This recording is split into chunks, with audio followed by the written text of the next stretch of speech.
одлука како и што.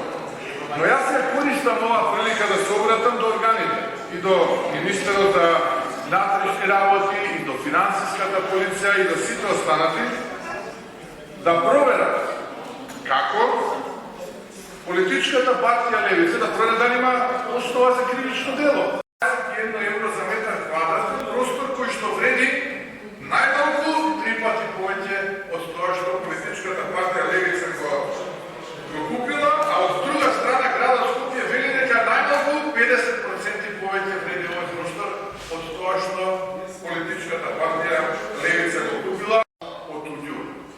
Така што, господине Афасиев, кога станува збор за кривични дела, се надевам дека обвинителството и органите на истрага ќе имаат можност да лабински истражат што е тоа што представува кривично дело, што е тоа што не представува кривично дело, но она кое што јас можам да ви го кажам и да го повторам, дека со криминалот и криминалците нема играње, вклучително и тие кои што се потенцијални криминалци, вклучително и тие за кои што постои основано сомневање и вклучително за тие кои што имаат судска правосудна пресуда дека сториле криминал.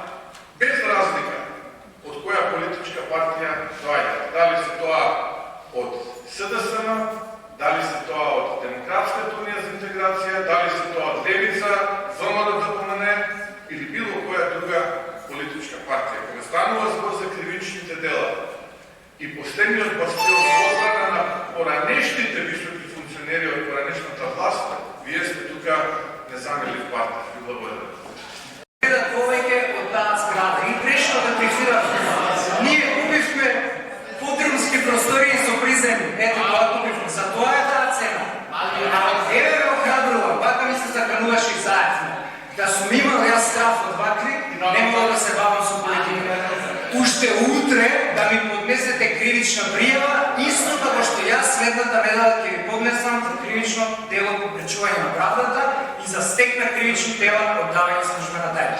Уште утре да ми поднесете и нека ме викне овој вашиот министер во полициска станица, нека ми испрашуваат таму криминалисти. Ај сега да се вратим. Ова го кажува. Скрите се таму и немојте да зборувате вие за поштеност или за било што. Ај сега да се вратиме за тој обвинителот што сте го сретнале таму дента кога дошол до Кочани, пошто вие сте били. Тој обвинителот се викал Гаврил Буевски. Еве го обвинителот. Препорака од ВМРО-ДПМН ОК Пехчево, издадена 2009 година. ОК на ВМРО-ДПМН Пехчево ја издава